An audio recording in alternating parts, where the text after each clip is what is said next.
Hello प्यारे साथियों, आज हम डिस्कशन करने चल रहे हैं एक बेहतर टॉपिक। जी हाँ, जो कि हम लोगों ने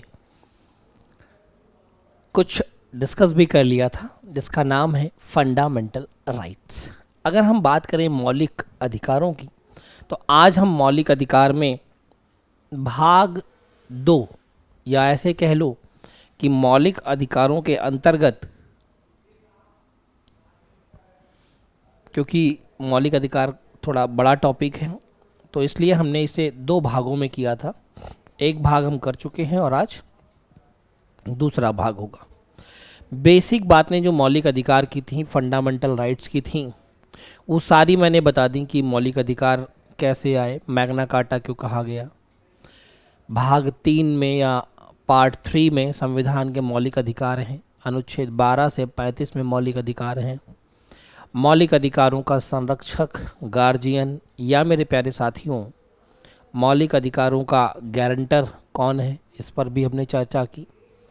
साथ ही साथ में मौलिक अधिकार कितने प्रकार के हमारे मूल संविधान में थे, उन पर हमने चर्चा की। वर्तमान संविधान में कितने मौलिक अधिकार हैं, उन पर भी हमने चर्चा की। और इसके बाद में कौन सा मौलिक अधिकार, क्योंकि वर्तमान संविधान में 6 मौलिक अधिकार हैं और जो मूल संविधान था उसमें मौलिक अधिकारों की संख्या 7 हुआ करती थी। तो अगर यहाँ से हम कंपेयर करते हैं मेरे प्यारे दोस्तों, तो आप एक चीज़ पाएंगे कि जो मौलिक अधिकार हैं, जो फंडामेंटल राइट्स हैं, अगर मैं इनकी बात करता हूँ तो एक बात ज़रूर याद रखिए, मौलिक अधिकारों में जो राइट टू प्रॉपर्टी था, जो आर्टिकल नंबर या अनुच्छेद नंबर 31 में था, उसे मौलिक अधिकारों की सूची से हटा दिया गया। और उसे कहाँ रखा गया, तो उसे रखा गया मेरे प्यारे दोस्तों लीगल राइट की या कानूनी अधिकार की श्रेणी में उसे रखा गया। अब कानूनी अधिकार की श्रेणी में जब रखा गया तो कहाँ पर रखा गया, भारतीय संविधान के अनुच्छेद नंबर 300A में और भाग नंबर 12 में। अब फिर इसके बाद में कौन कौन से मौलिक अधिकार 6 हैं। समानता का अधिकार, जिसे राइट टू इक्वलिटी कहते हैं। इसके बाद में स्वतंत्रता का अधिकार, राइट टू फ्रीडम है। फिर इसके बाद में शोषण के विरुद्ध अधिकार, राइट अगेंस्ट एक्सप्लॉयटेशन है। फिर इसके बाद में धार्मिक स्वतंत्रता का अधिकार। फिर उसके बाद में शिक्षा और संस्कृति का अधिकार या सांस्कृतिक और शिक्षा का अधिकार। और अंत अगर मैं बात करूं तो संवैधानिक उपचारों का अधिकार, जिसे हम और आप कॉन्स्टिट्यूशनल रेमेडीज़ के नाम से भी जानते हैं। फिर इसके बाद में हमने चर्चा की आप सभी से कि भारतीय संविधान में वर्तमान में जो मौलिक अधिकार हैं, जो फंडामेंटल राइट्स हैं, उनमें अगर मैं बात करूं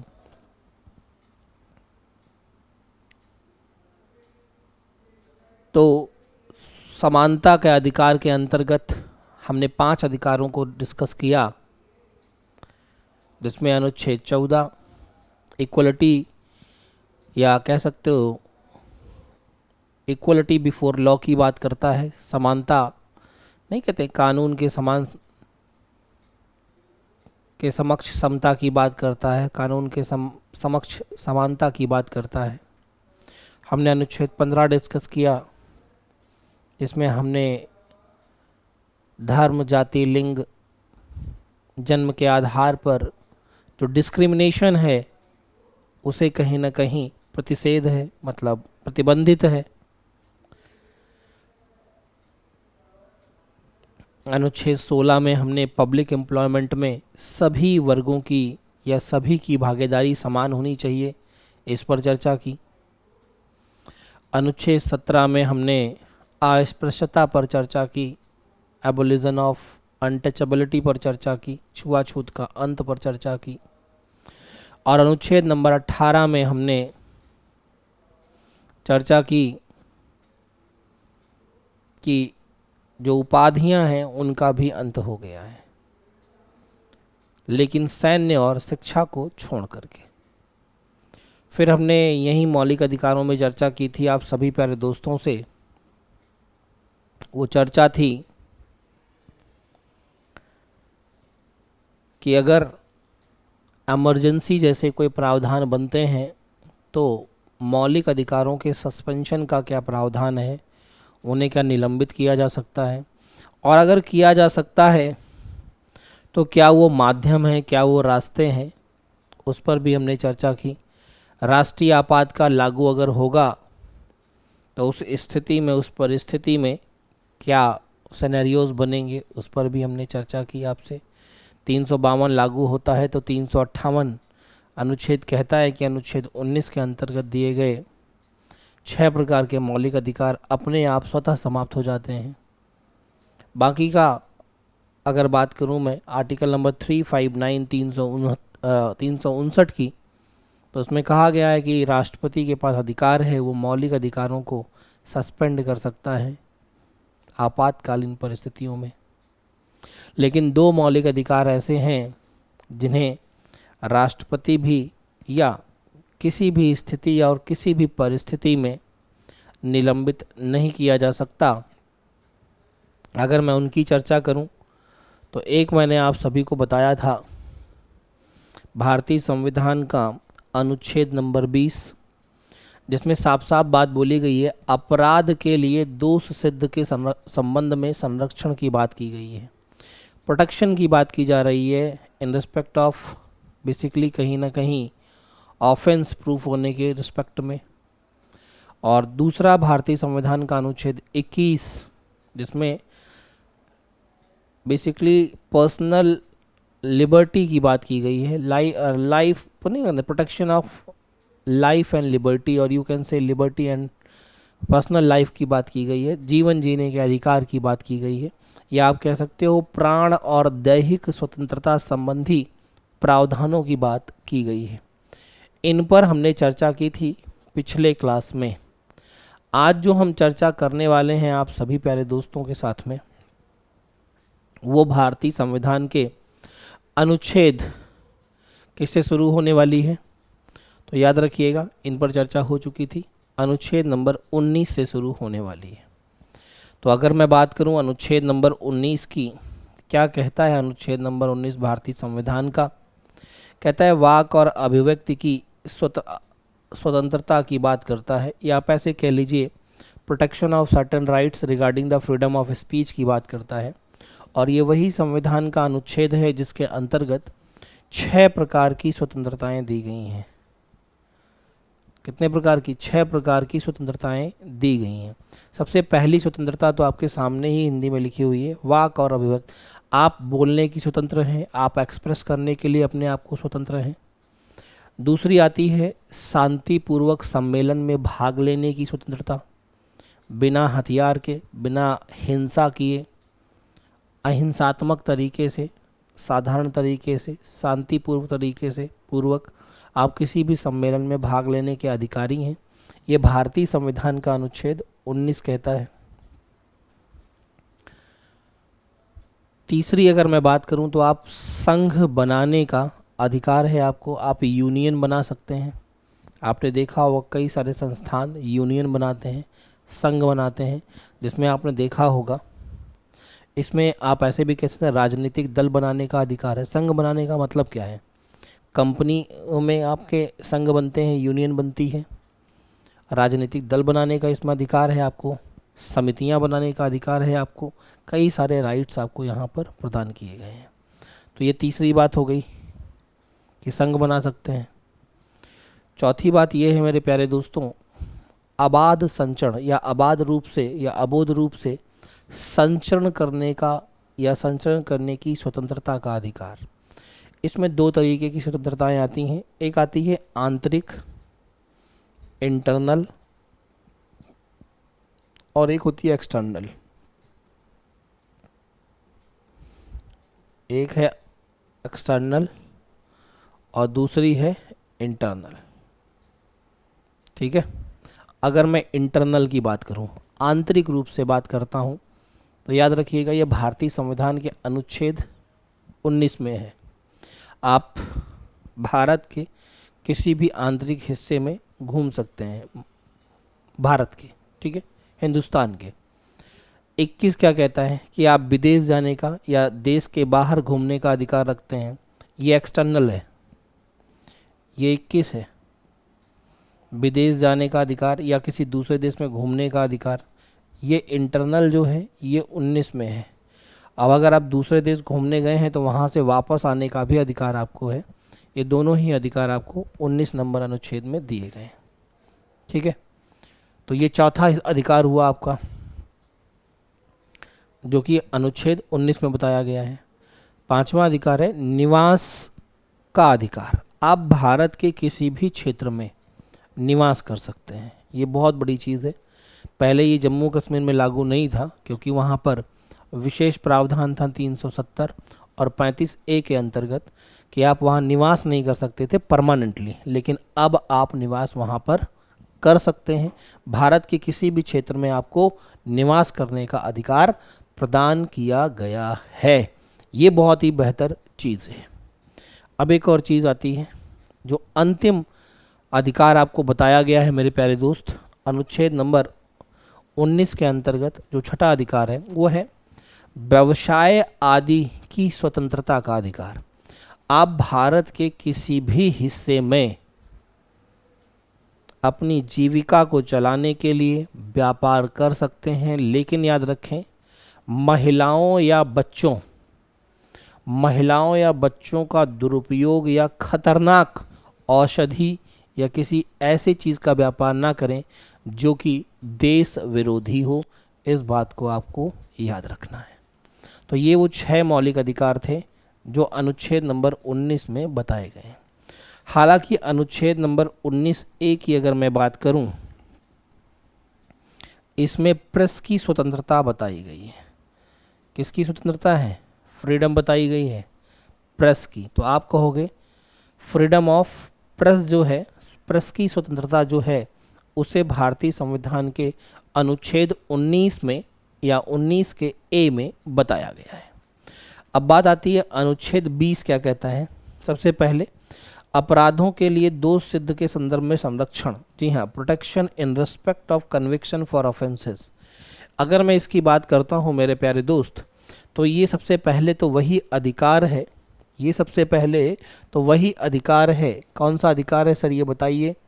ये सबसे पहले वही अधिकार है जो किसी भी स्थिति परिस्थिति अगर बनती है आपातकाल की, अगर किसी भी स्थिति परिस्थिति में कोई भी आपातकाल लगता है तो ये वही अनुच्छेद है जो सस्पेंड नहीं होता है।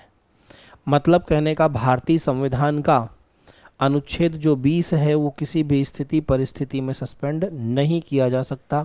इस बात को याद रखो। अच्छा, अपराध सिद्ध होने के संदर्भ में संरक्षण से क्या अभिप्राय है, क्या तात्पर्य है, क्या बात बोली जा रही है कि protection in respect of conviction for offences है क्या? एक्चुअलिटी ये है कि जब तक नहीं कहते हैं अपराध, किसी भी व्यक्ति को अपराध के लिए, है ना, किसी भी व्यक्ति को जैसे उसने अपराध किया है तो अपराध के लिए उसे अपने ही खिलाफ या अपने ही विरोध में आप गवाही के लिए बाध्य नहीं कर सकते। ये सबसे बड़ा पॉइंट यहाँ पर बनता है। कोई भी व्यक्ति है, आप उसी को मार मार के कह दें कि नहीं, कहो कि हमने किया है, नहीं कहो कि हमने किया है, ठीक है, तो ये बहुत बड़ी समस्या यहाँ पर हल हो जाती है। आप किसी से ज़बरदस्ती नहीं कहला सकते कि हाँ हम ही ने किया है। अच्छा, दूसरा पॉइंट क्या है? किसी भी व्यक्ति को एक अपराध के लिए कहा गया है एक से अधिक बार दंडित नहीं किया जा सकता। मतलब अगर उसे दंड भी आप देंगे तो सिर्फ एक ही बार देंगे, ऐसा नहीं कि रोज़ रोज़ आप दंडित कर रहे हैं, ऐसा भी प्रावधान यहाँ पर नहीं किया गया है। अच्छा, एक और बात यहाँ पर कही गई है कि किसी भी व्यक्ति को अपराध के लिए तब तक दोषी नहीं ठहराया जा सकता जब तक कि ऐसा कोई कार्य करते समय आरोपित ना हो। मतलब आप कोई प्रूफ होना चाहिए आपके पास में, कोई एविडेंस होना चाहिए, क्योंकि हमारी न्यायपालिका किस पर चलती है? साक्ष्य पर चलती है। देखा होगा, है ना, मूवीज़ में भी आपने देखा होगा, अगर पुरानी मूवी देखी हो तो कभी भी जो गवाह है, जो एविडेंस है, जो साक्ष्य है, वो कभी भी कोर्ट नहीं पहुंच पाता है ना। और बेचारा हीरो बड़ा परेशान रहता है ना, हीरोइन भी बहुत परेशान रहती है। तो कहीं ना कहीं अगर आप देखें तो ये यही कहता है कि आप ज़बरदस्ती अपने किसी भी व्यक्ति को अपने खुद या स्वयं के खिलाफ न गवाही नहीं दिलवा सकते। दूसरा कि एक अपराध के लिए एक से अधिक सज़ा का प्रावधान या दंड का प्रावधान नहीं है। तीसरा, आप ज़बरदस्ती किसी भी, है ना, किसी व्यक्ति को अपराध के लिए दोषी नहीं ठहरा सकते जब तक कि कोई ऐसा जब तक कि ऐसा कोई कार्य करते समय आपने उसे देखा ना हो या आपके पास में कोई प्रावधान ना हो। अब बात आती है अनुच्छेद 21 क्या कहता है। आर्टिकल 21 कहता है protection of life and personal liberty, जीवन और व्यक्तिगत जीवन का या व्यक्तिगत जीवन का संरक्षण। इसी को हिंदी में कहते हैं प्राण और दैहिक स्वतंत्रता का अधिकार। देखिए, अगर मैं इस स्वतंत्रता के अधिकार की बात करूं, प्राण और दैहिक स्वतंत्रता के अधिकार की बात करता हूं, तो यहाँ कई सारी चीज़ें आती हैं। प्राण के अधिकार का मतलब समझते हैं। प्राण के अधिकार का मतलब है अगर आपको शुद्ध हवा नहीं मिलेगी, शुद्ध जल नहीं मिलेगा, शुद्ध वातावरण नहीं मिलेगा, तो आपका प्राण कैसे बचेगा, आप कैसे जीवित रहेंगे। तो मतलब कहने का शुद्ध हवा प्राप्त करने का, शुद्ध वातावरण प्राप्त करने का, शुद्ध जल पीने का आपको अधिकार है। इसी तरीके से प्राण एवं दैहिक स्वतंत्रता में और भी चीज़ें हैं। आप किसी अन्य देश में जाने का और वहाँ से आने का भी अधिकार रखते हैं। आप स्वयं अपने मन मर्जी से या अपने अनुसार विवाह करने का भी अधिकार रखते हैं 21 के अंतर्गत। और ये वही 21 अनुच्छेद है जिसमें निजता का अधिकार, जिसे आप और हम राइट टू प्राइवेसी के नाम से जानते हैं, राइट टू प्राइवेसी को भी यहीं पर बताया गया है। राइट टू प्राइवेसी को भी यहीं पर बताया गया है। क्लियर? नेक्स्ट आ जाइए। भारतीय संविधान का अनुच्छेद 21 से कहता है शिक्षा संबंधी अधिकार या शिक्षा का अधिकार। आप सभी प्यारे साथी जानते हैं कि 6 वर्ष से लेकर के 14 वर्ष की आयु के सभी बच्चों को निःशुल्क और अनिवार्य शिक्षा का प्रावधान है। निःशुल्क और अनिवार्य शिक्षा का प्रावधान है। निःशुल्क और अनिवार्य शिक्षा का प्रावधान है। क्लियर? किसका प्रावधान है? निःशुल्क और अनिवार्य शिक्षा का प्रावधान है। ठीक, अब बात एक और आती है, उसे भी हम और आप समझने की कोशिश करेंगे कि सर इसको लाया कैसे गया। तो इसे कई पॉइंट्स के माध्यम से प्रोविज़न किए गए कि शिक्षा होनी चाहिए, बेहतर होनी चाहिए, बच्चों के लिए रहनी चाहिए। तो उसमें कई सारी चीज़ें देखी गई हैं कि 86वां संविधान संशोधन अधिनियम 2002 के माध्यम से इसे लाया गया। हालांकि यही वो संविधान संशोधन है जिसने भारतीय संविधान के भाग 4 में अनुच्छेद 45 के अंतर्गत या अनुच्छेद 45 के तहत बच्चों के लिए शिक्षा के कहीं ना कहीं प्रावधान की बात कही है। और जब भी शिक्षा के प्रावधान की बात आती है तो ये बेसिकली, अब आप भी जानते हैं कि निःशुल्क और अनिवार्य शिक्षा जो है वो राज्य सरकार का कहीं ना कहीं क्या है, कर्तव्य है। और अगर कर्तव्य बनता है तो आप समझदार हैं कि ये डीपीएसपी के अंतर्गत आता है। क्यों? क्योंकि कर्तव्य भी है और ड्यूटी भी। जैसे कर्तव्य मतलब बेसिकली आप ऐसे समझ लीजिए, कर्तव्य का मतलब आप समझ रहे हैं। कर्तव्य ये फंडामेंटल ड्यूटीज़ में मत ले जाइएगा। कर्तव्य मतलब एक तरीके से ड्यूटी है ना, जो कि डीपीएसपी में भी बताई गई है। और डीपीएसपी के बिहाफ पर साफ साफ अनुच्छेद 45 कहता है कि निःशुल्क और अनिवार्य शिक्षा होगी 6 वर्ष से 14 वर्ष के बच्चों को, और ये राज्य का कर्तव्य है कि ये इसे पूरा कराएगा, ये पूरा कराने का कार्य करेगा। ये बात साफ साफ कही गई है। अब एक और प्रश्न आता है कि यहाँ पर क्या व्यावसायिक शिक्षा और उच्च शिक्षा का भी प्रावधान है निशुल्क? जी नहीं, याद रखिएगा, व्यावसायिक या उच्च शिक्षा यहाँ पर नहीं है। उच्च एवं व्यावसायिक शिक्षा का प्रावधान नहीं है। ठीक है, ये यहाँ पर नहीं है, हायर एजुकेशन नहीं है। और ये भी वही अनुच्छेद है जो किसी भी इमरजेंसी के टाइम पर सस्पेंड नहीं होता। इमरजेंसी में सस्पेंड नहीं होता। ठीक, अब बात आती है अनुच्छेद या आर्टिकल 22 की। कुछ दशाओं में गिरफ्तारी और निरोध से संरक्षण, protection arrest against arrest and detention in certain cases. क्या है ये? इसमें दो तरह के दंड की बात बोली गई है कि एक तो दंडात्मक विषय हो सकता है, दूसरा निवारक विषय हो सकता है। कि अगर दंड है तो उसका भाई निवारण कैसे होगा। जैसे पहले के समय में साधु सन्यासी होते थे और साधु सन्यासियों को आपने परेशान किया तो नाराज़ हो जाते थे और श्राप दे देते थे। तो फिर जब श्राप दे देते थे तो कहा, फिर वो जो सामने वाला था वो श्राप तो स्वीकार कर लेता था क्योंकि अब तो कुछ हो नहीं सकता। तो फिर वो कहता निवारण क्या है साहब इसका, है ना महात्मन, इसका निवारण भी बताइए, निवारण कैसे होगा। तो यहाँ पे वही बात रखी गई है कि सबसे पहले बात ये आती है, अगर आपने किसी भी व्यक्ति ने अगर कोई अपराध किया है तो उसे पुलिस गिरफ्तार करेगी, और जब भी गिरफ्तारी करने आएगी पुलिस, आप पुलिस से उसका कारण पूछ सकते हैं। लेकिन अब आज के समय पुलिस गिरफ्तार करने आओ, आप कारण पूछिए, रीजन पूछिए कि भाई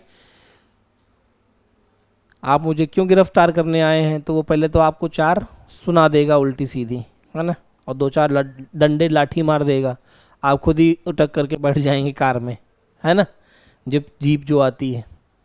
तो पहली बात तो यही है कि जब भी व्यक्ति को आप हिरासत में लेने आएगा, पुलिस आएगी, तो आप पूछेंगे कारण। दूसरा ये है कि अगर आपको हिरासत में लिया जाता है तो आपको 24 घंटे के भीतर, इसमें आने और जाने का समय काउंट नहीं होता है, आपको एक जज या मजिस्ट्रेट के सामने प्रस्तुत किया जाएगा। आपने जो अपराध किया है उससे संबंधित सुनवाई की जाएगी। ठीक है, तो ये जो बात है ये भारतीय संविधान के अनुच्छेद 22 के अंतर्गत की गई है। तीसरी बात क्या है, निवारण क्या है। अब वहाँ तो महात्मा बताते थे तपस्या करो भोले बाबा की तो काम हो जाएगा, लेकिन यहाँ पर निवारण सिर्फ एक है कि आप अपने अनुसार वकील कर सकते हैं।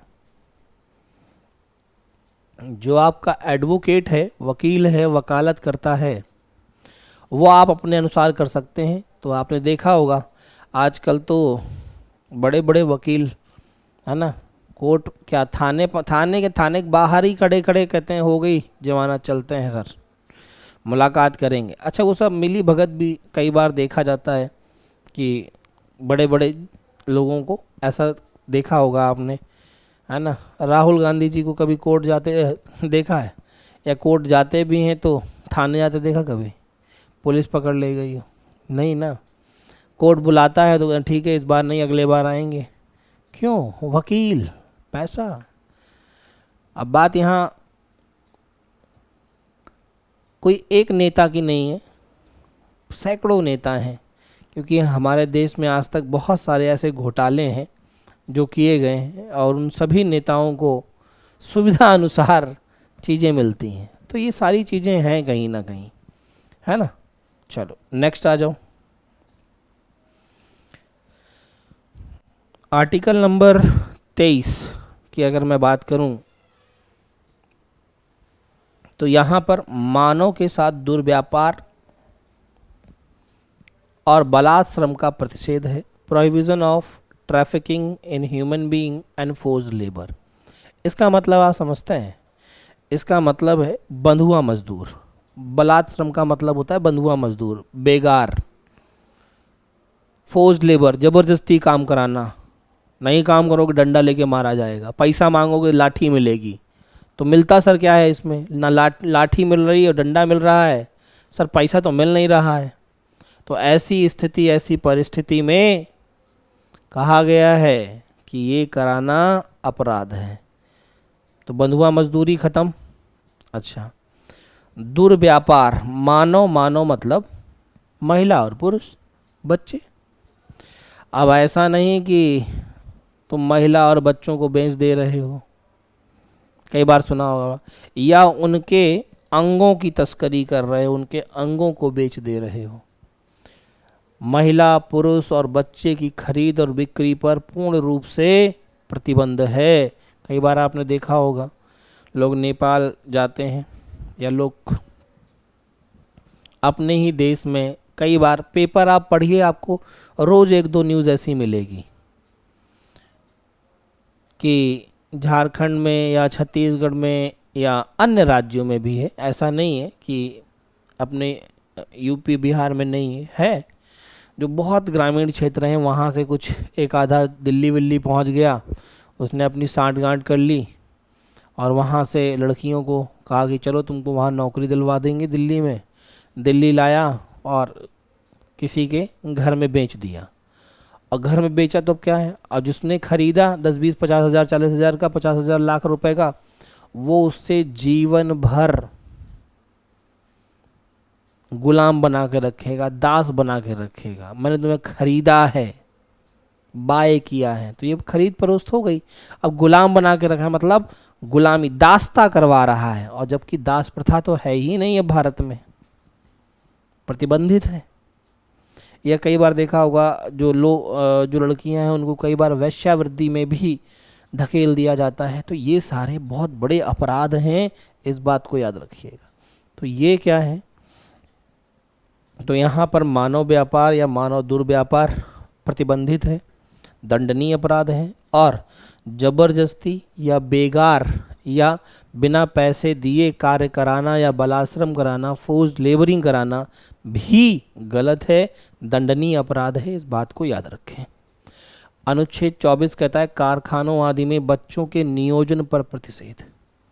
मतलब अगर कोई बच्चा, जो चिल्ड्रंस हैं, देखा होगा आपने अक्सर, prohibition of employment of children in factories और एक्सेट्रा। मतलब ऐसे बच्चे जिनकी आयु 14 वर्ष से कम है। किससे कम है? 14 वर्ष से कम है। अगर 14 वर्ष से कम बच्चे की आयु है, ऐसी स्थिति परिस्थिति में उसका किसी फैक्ट्री, कारखाने, खान या ईंट के भट्टों आदि में कार्य करने पर अपराध है, प्रतिबंधित है। ये चाइल्ड लेबर के अंतर्गत आता है। अब आप एक बात कहोगे, ये आपका बाल श्रम अधिनियम है 1986 का, चाइल्ड लेबर एक्ट है, जिसमें 1986 में आया था, जिसमें कहा गया कि बच्चों के नहीं, जो चाइल्ड लेबर है उसे हमें किसी भी तरीके से रोकना है। जो चाइल्ड लेबर है उसे प्रोहिबिशन करना है। चाइल्ड जो बच्चे हैं उन्हें हमें प्रोटेक्ट करना है। 14 वर्ष से आयु के जो कम आयु के बच्चे हैं उन्हें हम किसी भी प्रकार के व्यावसायिक कार्यों में लगाने पर, या 14 से 18 वर्ष की आयु के जो बच्चे होते हैं उन्हें किसी ऐसे स्थान पर कार्य करने में जहां उनकी जान को जोखिम है। जैसे खान हुई, खान खदान जानते हैं, माइंस जिसे कहते हैं, उसमें कार्य करने पर क्या है? प्रतिबंध। क्या है? प्रतिबंध है। इस बात को जरूर याद रखें और ध्यान रखें, ठीक है। ईंट के भट्टे देखे होंगे, प्रतिबंध है। अब जैसे आपने होटल्स भी देखे होंगे, होटलों में क्या होता है, छोटू टाइप लोग होते हैं, और जैसे ही आप पहुंचते तो यार छोटू पानी लाओ। तो अब पानी पिलाना तो अपराध नहीं है, क्योंकि जीविका भी लोग चला रहे हैं, है ना। आपने देखा ही होगा, जीविका भी लोग चला रहे हैं, तो कोई कभी उससे आयु नहीं पूछता कितनी है, क्योंकि वो एक लंबे समय से कर रहा है। इसी तरीके से आपने देखा होगा रेलवे स्टेशनों पर या कई स्थानों पर छोटे छोटे जो बच्चे हैं, 14 वर्ष, 12 वर्ष, 13 वर्ष, 15 वर्ष के बच्चे जो हैं वो गुटखा, पान मसाला बेचते आपको नज़र आते हैं, है ना। तो ये सारी चीज़ें ये जोखिम वाली नहीं है ना। आप किसी स्थान पर आपने एक गुमटी रख ली, छोटी सी दुकान रख ली, या ऐसे ही साइकिल पे खड़े होकर आप बेच रहे हैं, तो आप अपनी जीविका को चलाने का काम कर रहे हैं। आप कोई ऐसा अपराध नहीं कर रहे हैं जिससे किसी व्यक्ति विशेष को समस्या हो।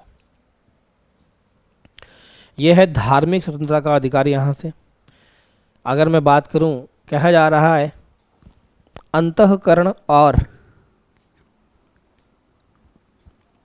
धर्म को अबाध रूप से मानने आचरण करने की स्वतंत्रता।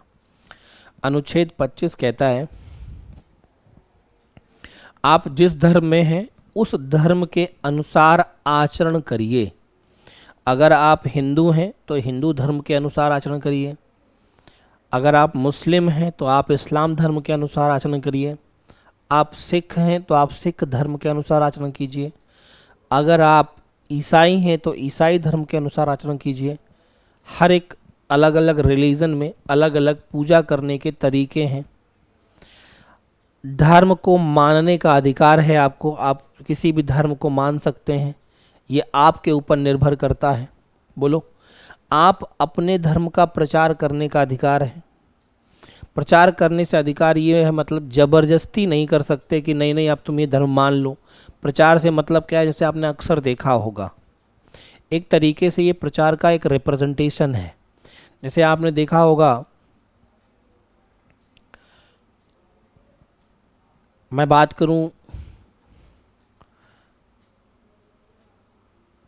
अपने प्यारे हिंदू धर्म की, सनातन धर्म की, तो उसमें अक्सर आपने देखा होगा कई सारी झांकियां देखने को मिलती हैं, कई सारे हमें मेले देखने को मिलते हैं, कई सारे हमें आप कह सकते हो कि डिफरेंट गॉड या भगवान से संबंधित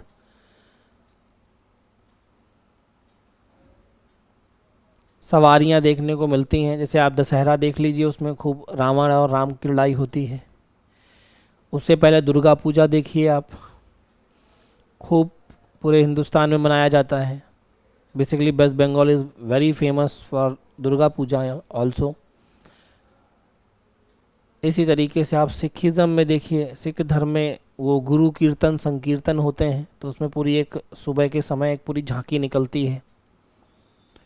और देखिए हिंदू धर्म में जब नहीं देखा होगा आपने, राम रावण, है ना, भोले बाबा की सवारी, दुर्गा माता की सवारी, गणेश चतुर्थी में आपने देखा होगा गणेश पूजन में कितना ढोल लंगाड़े बजते हैं। तो ये एक तरीके का क्या है, रिप्रेजेंटेशन है। इसका आपको अधिकार है अपने धार्मिक आस्थाओं का प्रचार और प्रसार करना और अपने धर्म के सिद्धांतों को प्रकट करना, ये परंपरा है। इसी तरीके से आपने मुस्लिम में भी देखा होगा, इस्लाम में भी देखा होगा। अक्सर आप देखते आ रहे हैं इस्लाम में कि मुहर्रम ताजिया निकलता है या कोई और कुछ निकल रहा है, तो हर एक जगह पर कुछ ना कुछ आपको मिलेगा और ये आपका अधिकार बनता है, ये आपको अधिकार देता है। तो ये अनुच्छेद जो है आपको अपने धर्म के अनुसार हर एक चीज़ करने का क्या देता है, स्वतंत्रता प्रदान करता है। यहाँ देखिए धार्मिक कार्यों के प्रबंधन की स्वतंत्रता। जब भी कोई धार्मिक कार्य होता है उसके लिए प्रबंधन की स्वतंत्रता स्वयं हर एक जगह देख लीजिए। किसी भी दुर्गा पूजा होती है, कितनी पुलिस लगती है। पुलिस क्यों लगाई जाती है? कोई डॉक्टर बताया है कि पुलिस लगेगी? नहीं भाई धार्मिक कार्यों के प्रबंधन की स्वतंत्रता है और प्रबंधन को सुचारू रूप से, सही रूप से संचालित करवाना, लॉ एंड ऑर्डर को फॉलो करवाना राज्य सरकार का दायित्व है और पुलिस राज्य सरकार के अंतर्गत है। तो सारी एक चीज़ होती है। बोलिए, वो हर एक रिलीजन में है, ऐसा नहीं है कि किसी एक रिलीजन में ही ये चीज़ें विद्यमान हैं, ऐसा बिल्कुल भी नहीं है। इस बात को जरूर याद रखें। अनुच्छेद 27 किसी विशेष धर्म की अभिवृद्धि के लिए कर के बारे में संप्रदाय से संबंधित स्वतंत्रता की बात करता है।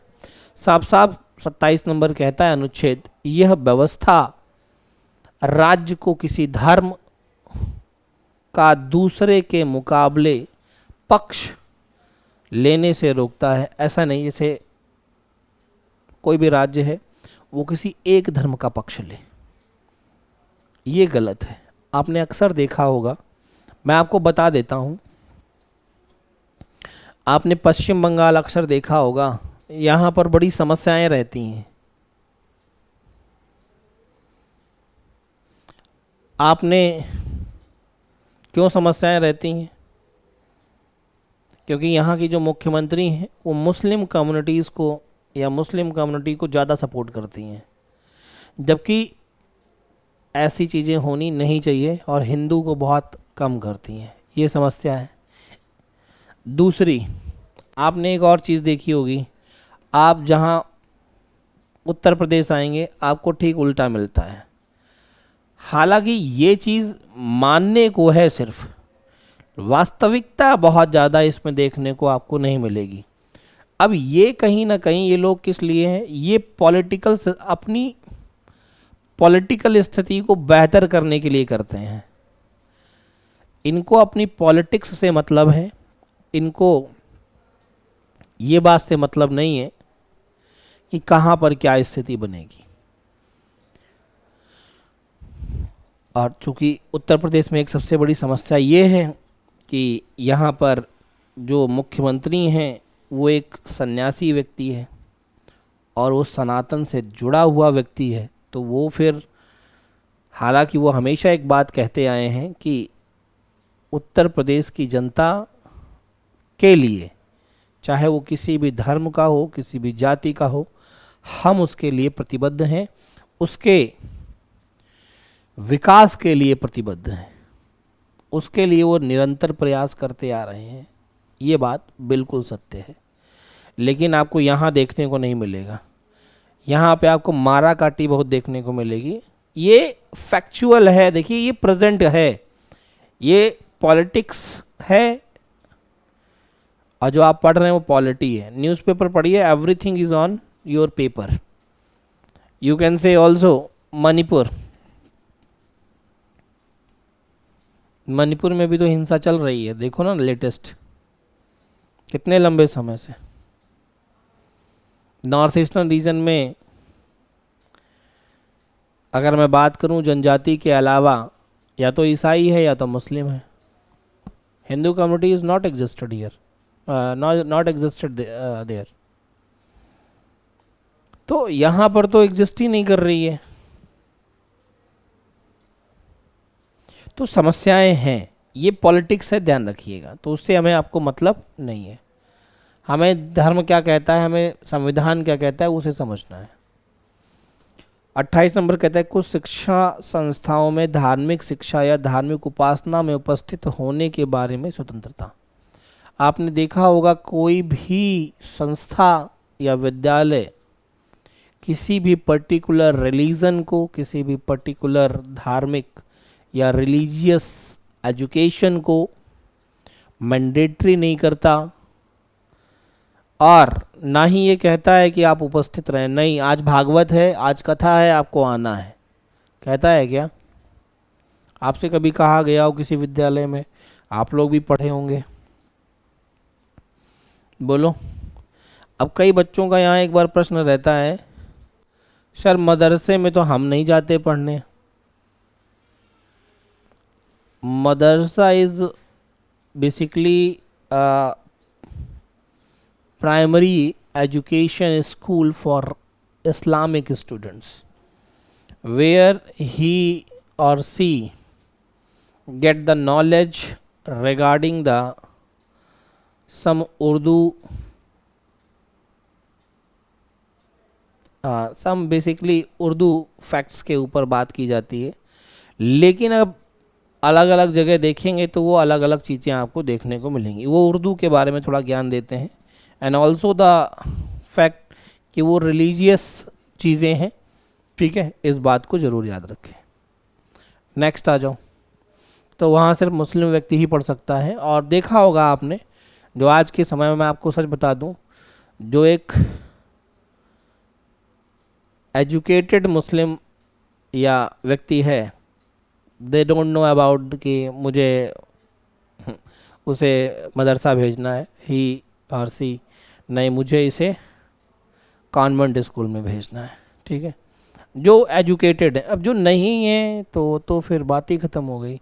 सबसे बड़ी चीज़ है एजुकेशन, शिक्षित होना बहुत आवश्यक है। अगर आप शिक्षित नहीं हैं तो बड़ी समस्या है।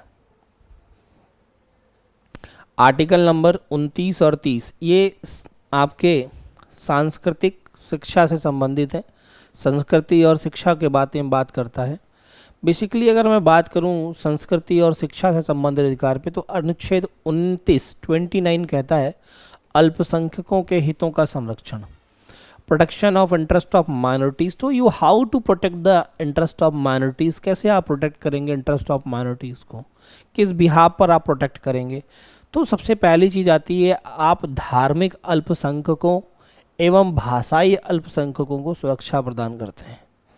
मतलब भाषा के आधार पर, उनकी लिपि के आधार पर, जिन्हें हम कहते हैं लैंग्वेज बेस्ड और script based and also traditional wearing के आधार पर हमें पता चलता है।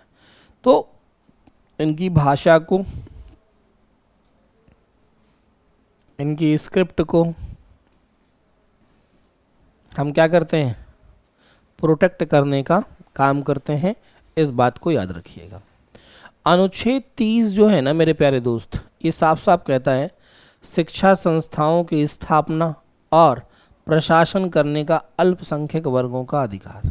मतलब ये है कि कोई भी एक्स पर्सन जो किसी माइनॉरिटी से बिलोंग करता है, वो किसी इंस्टीट्यूशन या एजुकेशनल इंस्टीट्यूशन को बनाता है, स्थापित करता है और उसका एडमिनिस्ट्रेशन करता है, तो ये करने का उसका अधिकार है। इससे कोई फ़र्क नहीं पड़ता।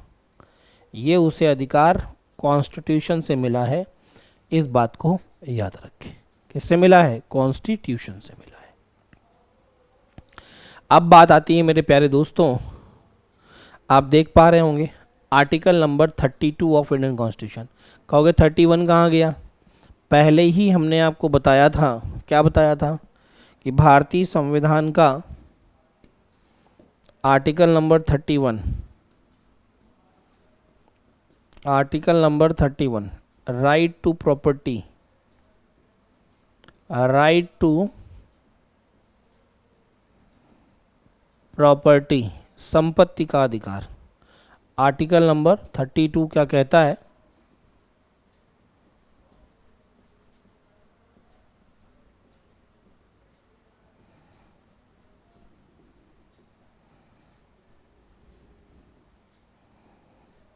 संपत्ति का अधिकार क्या कहता है बेटा? कहता है कि ये अधिकार जो है ये अब फंडामेंटल राइट की, फंडामेंटल राइट्स की सूची या लिस्ट में नहीं रहा। ठीक है, तो किस में आ गया है? ये किस में आ गया है? तो आप कहोगे ये लीगल राइट बन गया है। क्या बन गया है? Legal right. किस अनुच्छेद में? आर्टिकल नंबर 300A में। ठीक है, और किस भाग में भारतीय संविधान के? तो भारतीय संविधान के भाग नंबर 12 में। अगर कहा जाए किस संविधान संशोधन के तहत, तो 44वां संविधान संशोधन, कॉन्स्टिट्यूशनल अमेंडमेंट एक्ट 1978 के द्वारा।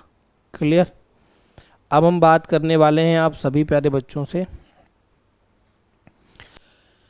आर्टिकल नंबर 32 में बताए गए कुछ राइट्स की। बेसिकली आर्टिकल नंबर 32 के तहत अगर मैं बात करता हूं, तो यहाँ पर आप देखने को पाएंगे आर्टिकल नंबर 32 कहता है राइट टू कॉन्स्टिट्यूशनल रेमेडीज़, संवैधानिक उपचारों का अधिकार। राइट टू कॉन्स्टिट्यूशनल रेमेडीज़ को डॉक्टर भीमराव अंबेडकर ने संविधान की आत्मा कहा था। क्या कहा था? A very soul of Indian constitution by doctor B.R. Ambedkar. Due to reason behind it, article 32 के बिहाफ पर ही सुप्रीम कोर्ट कहता है कि मैं मौलिक अधिकारों का क्या हूँ? संरक्षक हूँ। और ये बात क्यों कहता है सुप्रीम कोर्ट? क्योंकि कहता है supreme court, if the violation of constitution of India या if the violation of constitution of any, if the violation of fundamental right of any citizen of India, अगर किसी भी भारतीय नागरिक के मौलिक अधिकारों का हनन होता है तो ऐसी स्थिति परिस्थिति में वह अनुच्छेद 32 के तहत मेरे पास आ सकता है और मैं कार्यवाही करूंगा। तो यहाँ पर यही मौलिक वो अधिकार है अनुच्छेद 32, इसमें 5 प्रकार की रिट जारी करता है। कौन? आपका संरक्षक सुप्रीम कोर्ट। कौन जारी करता है? आपका संरक्षक सुप्रीम कोर्ट जो है ये रिट जारी करने का काम करता है। क्या जारी करने का काम करता है दोस्त? रिट जारी करने का काम करता है। कौन कौन से रिट्स हैं? बंदी प्रत्यक्षीकरण पहली रिट है जिसे हबीस कॉर्पस कहते हैं। परमादेश है, मैंडमस कहा जाता है। प्रतिषेध है जिसे प्रोहिबिशन कहते हैं। उत्प्रेषण जिसे सेरिरियो कहा जाता है। और अधिकार प्रक्षालेख जिसे क्यू वारंटो कहते हैं। इन्हीं पांचों रिट्स को हम रिटों का झरना कहते हैं, या कह सकते हो रिटों को ही हम न्याय का झरना कहते हैं। मतलब कहने का वाटरफॉल्स, और you can say falls of justice कहा जाता है। अब आपसे अगर कोई पूछे कि वाटरफॉल्स ऑफ जस्टिस किसे कहते हैं, रिटों का झरना किसे कहते हैं, तो आप क्या बोलोगे? आप कहोगे रिट को ही क्या कहते हैं? न्याय का झरना। ठीक है, तो रिट्स को क्या कहा जाता है? न्याय का झरना कहा जाता है, याद रखिएगा।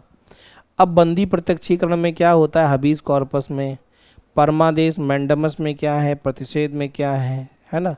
सेरिरियो में क्या है? और मेरे दोस्त क्यू वारंटो में क्या होता है? ये जानकारी आपको होनी चाहिए। ठीक है, चलिए आइए देखते हैं, समझते हैं चीज़ों को, आपको सारी चीज़ें समझ में आ जाएंगी। बंदी प्रत्यक्षीकरण हबीस कॉर्पस कहता है ये नागरिकों को, या नागरिकों जो भारत के नागरिक हैं, जो सिटीजन हैं इंडिया के, उनके राइट्स की सबसे सर्वोत्तम रिट है, मतलब बेस्ट मानी जाती है, सुप्रीम रिट मानी जाती है। बंदी बनाए गए व्यक्ति को 24 घंटे में न्यायालय बंदी बनाए गए व्यक्ति के कारणों की समीक्षा करेगा। मतलब अगर आपको किसी ने गिरफ्तार किया है, पुलिस वाले ने, पुलिस ही गिरफ्तार करती है, तो आपको 24 घंटे के अंदर अंदर पता चलेगा कि भैया क्यों गिरफ्तार किया गया। न्यायालय समीक्षा करेगा इसकी, ऐसे बैठाए हो हैं, ठीक इसकी। अच्छा, किसी सार्वजनिक पदाधिकारी द्वारा गलत आदेश दिया जाता है। अगर कोई सार्वजनिक जो पब्लिक एम्प्लॉयमेंट है, जो सरकारी नौकर हैं, भाई सरकारी नौकरी करने वाला सरकारी नौकर ही है, वो कोई कमिश्नर थोड़ी ना है। अगर है तो वो भी सरकारी नौकर है, क्योंकि वो वेतन किसका ले रहा है? हमारे और आपके द्वारा दिए गए टैक्स से वेतन लेता है। ठीक है, उसके पिताजी वेतन नहीं देते हैं उसको वेतन देता है देश की जनता के द्वारा दिए गए टैक्स के द्वारा। अगर आपके भी घर में आपके पिताजी सरकारी मुलाजिम हैं तो वो सरकार के क्या हैं? सरकारी नौकर हैं और जनता के नौकर हैं, और उस जनता में आप स्वयं भी आते हैं, इस बात को याद रखें। तो क्या कहा जा रहा है कि सार्वजनिक पदाधिकारी द्वारा गलत आदेश दिया जाता है तो इसके कारणों की समीक्षा न्यायालय करता है। साहब ये हमको कहे थे जबरदस्ती जाइए वहाँ पे, इनको 4 डंडे मार के आइए। कहा रे दरोगा जी, क्या कहे थे सिपाही से? कि 4 डंडे मार के आइए। कल इसका फिर कह देंगे कि सर फोड़ दीजिए, चौथे दिन कह देंगे गोली मार दीजिए। हैं, फेक इनकाउंटर कर रहे हैं, आगे फंस गए। तो ये चीज़ें यहाँ पर देखी जाती हैं।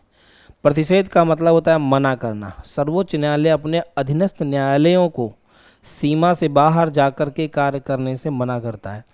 मतलब जो भी सबॉर्डिनेट कोर्ट्स हैं उनको कहा जाता है सुप्रीम कोर्ट के द्वारा कि आप अपने दायरे में रह करके आपकी जो लिमिटेशंस हैं, आपकी जो पावर्स हैं, उनका ही इस्तेमाल करें। आप ऐसा नहीं करें आप अपने मनमाने तरीके से चीज़ों को कर रहे हैं, ये बिल्कुल भी उचित नहीं माना जाता। इस बात को याद रखिएगा, ठीक है, ये बिल्कुल भी उचित नहीं माना जाता। ठीक है, चलें। सेरिरियो कहता है और अधिक सूचित करना और अधिक सूचना देना। ठीक है, सुप्रीम कोर्ट अपने अधीनस्थ न्यायालयों से और अधिक सूचना मांगता है, मतलब किसी पर्टिकुलर केस के ऊपर अधिक से अधिक सूचना मांगने का अधिकार रखता है। अधिकार प्रक्षालेख है क्यू वारंटो जिसे कहते हैं, किसी अधिकार से किसी सार्वजनिक पदाधिकारी द्वारा जब कोई पद वैध या अवैध तरीके से प्राप्त किया जाता है तो उसके कारणों की समीक्षा करता है। देखा होगा आपने, कई बार लोग नौकरी 10-10 साल कर लेते हैं, 15-15 साल, अचानक से नौकरी पता चलता है इनका धोखा था, काहे क्या हो गया था, अरे ये डुप्लीकेट मार्कशीट लगाए थे अपनी, ये फेल हैं 12वीं, वहाँ पास की मार्कशीट, अच्छा हाँ, पता चला गई नौकरी, नौकरी भी गई, केस भी लगा 420 का, और जितना वेतन 10 साल में लिया है ब्याज समेत सरकार को वापस भी करना है। अब फिर ऐसी स्थिति में आपने देखा होगा लोग बहुत बड़े बड़े कदम भी उठा लेते हैं, कई बार लोग सुसाइड कर लेते हैं, मर जाते हैं। अब ये नहीं देखते कि उन्होंने पहले अपराध किया है। अगर आपने वैध रूप से प्राप्त किया है तो बताइए वैध रूप से क्या है भाई, सिंपल सी बात है भाई। अगर आपने सही तरीके से कोई चीज़ पाई है, आपने पेपर दिया है, एग्ज़ाम दिया है, सारी चीज़ें वैध रूप से की हैं, तो यार कोई हटा ही नहीं सकता आपको, कोई कानून नहीं कहता 90 दिन नौकरी कर लो सरकारी, इसके बाद कोई ताकत तुम्हें हटा नहीं सकती। तो ये सारी सुविधाएं आपको पता होनी चाहिए। अगर आप बेईमानी की है, गलत तरीके से प्राप्त किया है, तो फिर समस्या है। नेक्स्ट आ जाइए, ये वो 5 प्रकार के रिट्स हैं जो आपको पता होनी चाहिए। अब देखिए यहाँ पर कुछ अनुच्छेद क्वेश्चन आ गए हैं। अगर मैं अनुच्छेद 33, 34, 35 की बात करूँ, आपके मन में रहता है, मैं आपको ओरली बता देता हूँ कि अनुच्छेद 33 क्या कहता है। अनुच्छेद 33 ये कहता है कि संसद के पास यह अधिकार देता है, संसद को यह पावर दी गई है अनुच्छेद 33 के अंतर्गत कि किसी सैन्य बल या सशस्त्र बल या अर्धसैनिक बल या किसी पुलिस बल या किसी भी पुलिस बल या खुफिया गुप्तचर एजेंसियों को, ठीक है, जो मौलिक अधिकारों को प्रतिबंधित करने का अधिकार है उन्हें, मतलब उनके जो फंडामेंटल राइट्स हैं उनको प्रतिबंधित किया जा सकता है। अब यार खुफिया एजेंसी देखा होगा, वो कभी अपनी आइडेंटिटी नहीं बताता, कौन हो, पता चला पाकिस्तान घूम रहा है वो, बढ़िया, क्या नाम है, नाम अब्दुल्ला समझ गए, तो वो कभी अपनी आइडेंटिटी नहीं बता। अब आप यहाँ रहिए हिंदुस्तान में, अगर आप कौन हो, हमारा नाम विक्रमजीत सिंह है, अच्छा ठीक है, बात समझ रहे हो। तो दैट इज़ द सिनेरियो कि आप वहाँ पर कुछ फंडामेंटल राइट्स ऐसे हैं जो प्रतिबंधित कर सकते हैं, ये अधिकार पार्लियामेंट को दिए गए हैं, इस बात को याद रखें। अच्छा, 33 के बाद 34 में सर क्या है, 34 में कहा गया है यह मौलिक अधिकारों पर, जो फंडामेंटल राइट्स हैं, जो पार्लियामेंट है उसमें मार्शल लॉ या सैन्य कानून जैसी बात कही गई है। जब भारत में कहीं पर भी मार्शल लॉ लागू हो या सैन्य कानून लागू हो, ऐसी स्थिति और ऐसी परिस्थिति में ब्रिटिश कानून, अच्छा एक चीज़ और आती है कि अगर मार्शल लॉ लगा है तो क्या होगा, तो मौलिक अधिकारों पर प्रतिबंध होगा। क्या होगा, मौलिक अधिकारों पर प्रतिबंध होगा। मतलब जो सैन्य कानून लग गया तो फिर भैया काम खत्म, वहाँ सेना का कानून लग गया उस क्षेत्र में। जैसे छावनी है, छावनी में सेना का कानून चलता है। छावनी कभी गए हो, कंटोनमेंट कहीं पर भी गए हो, ग्वालियर छावनी है, लखनऊ में भी छावनी है, दिल्ली में भी छावनी, बहुत जगह छावनियाँ हैं। तो अगर कभी गए हो, वहाँ सारा कानून रीति रिवाज सब आर्मी के हैं, तुम्हारा खुद का कुछ भी नहीं चलेगा कि भाई हम तो सर ये थे, नहीं नहीं कुछ नहीं, अब जो हम बताएं वही सत्य है। तो मार्शल लॉ, इसमें क्या होता है, मार्शल लॉ में ये मौलिक अधिकारों पर तब प्रतिबंध लगाता है जब भारत के किसी भी हिस्से में, मतलब ये अधिकार रखता है मौलिक अधिकारों पर प्रतिबंध लगाने का जब भारत के किसी हिस्से में मार्शल लॉ लागू हो। और मार्शल लॉ का जो सिद्धांत है ये ब्रिटिश संविधान से, या ब्रिटिश कह सकते हो ब्रिटिश कानून के अंतर्गत हमने अपने संविधान में रखा था। तो ये 34 कहता है।